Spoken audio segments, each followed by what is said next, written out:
पृथ्वी का आकार एवं संरचना।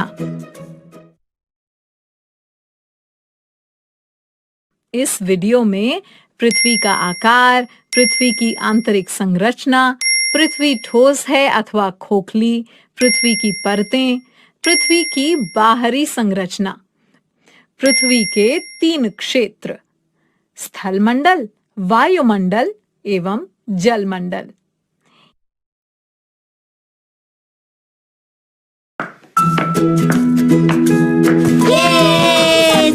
आ गई। नमस्ते संपर दीदी। नमस्ते बच्चों। ये क्या है दीदी? आपके बैग में क्या है? ये तो कोई गोल सी चीज लग रही है।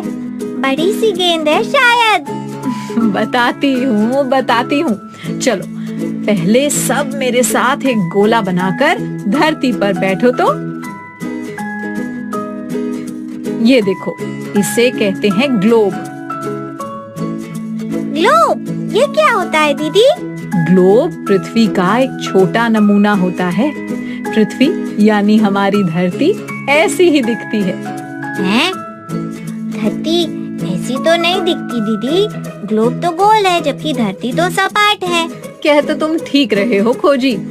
हमें तो पृथ्वी सपाट ही दिखती है। बच्चों बताओ जरा, तुम में से किसी को पृथ्वी गोल दिखती है क्या? नहीं दीदी, पृथ्वी तो सपाट दिखती है। पृथ्वी बहुत बड़ी है, लेकिन हम पृथ्वी के सिर्फ एक छोटे से भाग को ही देख सकते हैं जो हमें सपाट दिखता है। अच्छा रुको, समझाती हूँ। मानो ये छोटा सा कंकड़ मैं हूँ। देखो, इस विशाल धरती की तुलना में मैं कितनी छोटी हूँ। ऐसे में जहाँ तक मुझे दिखेगा धरती सपाट ही लगेगी ना, लेकिन वास्तव में धरती गोल होती है। अच्छा संपर दीदी, लेकिन जब सबको धरती सपाट ही दिखती है तो ये पता कैसे चला कि धरती गोल है?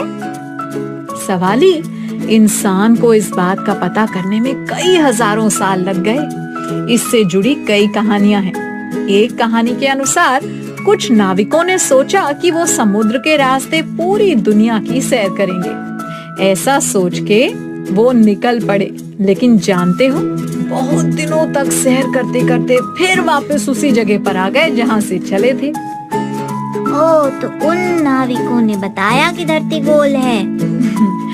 ऐसा अलग अलग समय पर बहुत से और भी नाविकों ने किया, लेकिन सबने जहाँ से शुरू किया था वे वहीं पहुँच गए। ऐसा केवल तब संभव था जब पृथ्वी गोल होती, क्योंकि अगर पृथ्वी सपाट होती तो नाविक पृथ्वी के अंत में एक छोर पर पहुँच गए होते, जहाँ से आगे जाने का कोई रास्ता ही न होता। तो इससे ये निष्कर्ष निकाला गया कि पृथ्वी गोल है।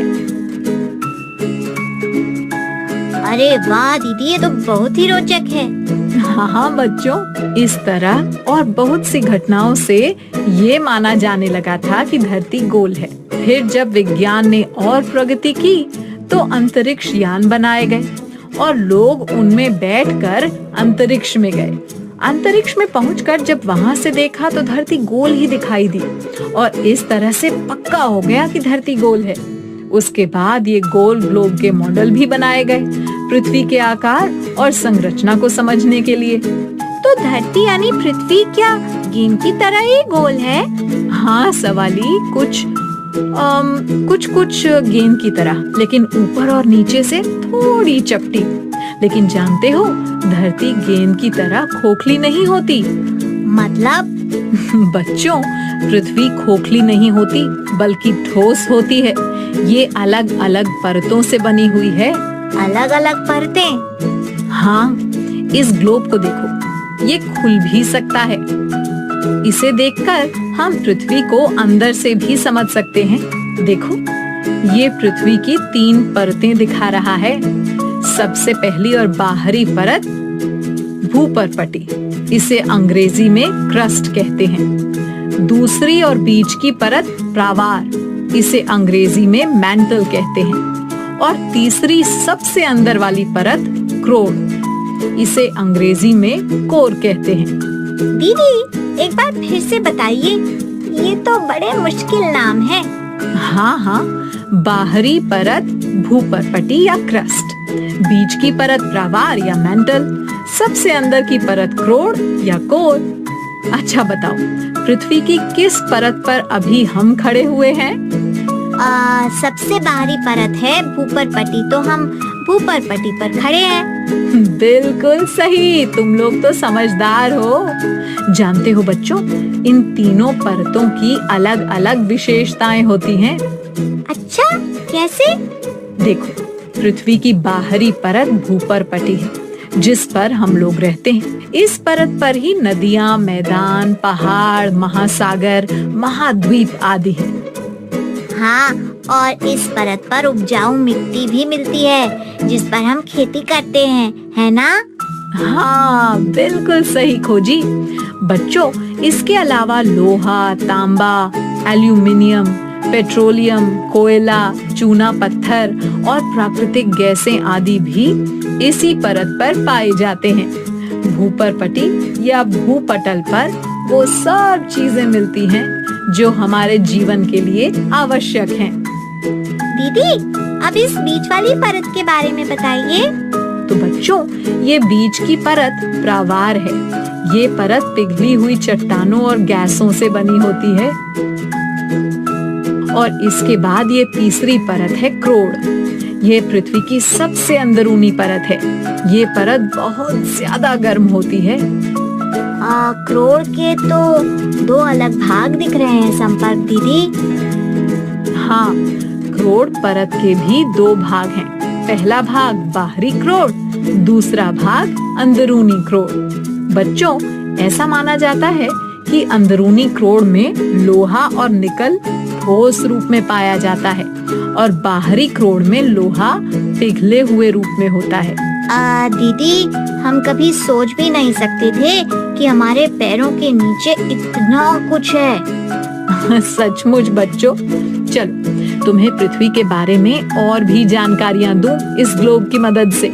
ये देख रहे हो, ग्लोब पर कितने अलग अलग रंगों का उपयोग किया गया है। हाँ दीदी, बहुत सारे रंग हैं, हरा, भूरा, नीला, सफेद। शाबाश। अब ये तो तुम्हें पता ही है कि पृथ्वी पर पहाड़, खाड़ियाँ, मैदान और पानी है, तो ये अलग अलग रंग उन्हीं को दिखाने के लिए हैं। अच्छा, ये देखो, ये जो सफेद रंग है, ये पृथ्वी के उस भाग को दिखाता है जो हमेशा बर्फ से ढका रहता है। और ये नीला रंग? ये पृथ्वी पर पानी को दिखाता है। ओह, धरती पर इतना पानी है, देखो कितना सारा भाग नीला है। ये तो तुम जानते ही हो ना कि बर्फ भी पानी का जमा हुआ रूप है।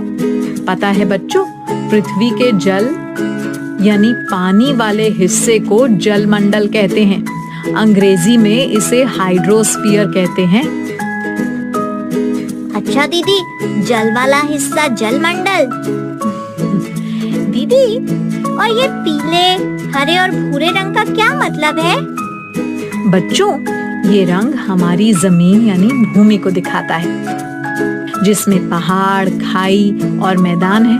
पृथ्वी के इस हिस्से को स्थल मंडल कहते हैं। अंग्रेजी में इसे लिथोस्फीयर कहते हैं।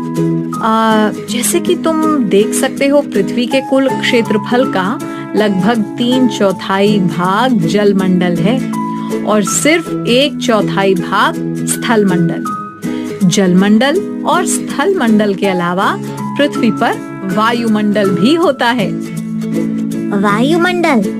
अब ये क्या है? पृथ्वी को चारों तरफ से जो वायु यानी हवा घेरे रहती है ना, इसी हिस्से को वायुमंडल कहते हैं, जिसे अंग्रेजी में एटमॉस्फेयर कहते हैं। ओ, वायुमंडल मतलब वायु वाला हिस्सा है ना? हाँ, वायुमंडल का 99% भाग पृथ्वी की सतह से लगभग 40 किलोमीटर ऊंचाई तक पाया जाता है। और वायु में क्या क्या है? वायु में 78% नाइट्रोजन, 21% ऑक्सीजन और 1% कार्बन डाइऑक्साइड, धूल कण और अन्य गैसें पाई जाती हैं। इतनी सारी चीजें हैं वायु में, लेकिन हमें तो नहीं दिखती। हाँ सवाली, वायु में उपस्थित चीजों के बारे में मैं अगली बार बताऊंगी। इसके लिए हमें कुछ प्रयोग करने होंगे। संपर्क भैया दिखाएंगे तुम लोगों को कि वायु किससे मिलकर बनती है।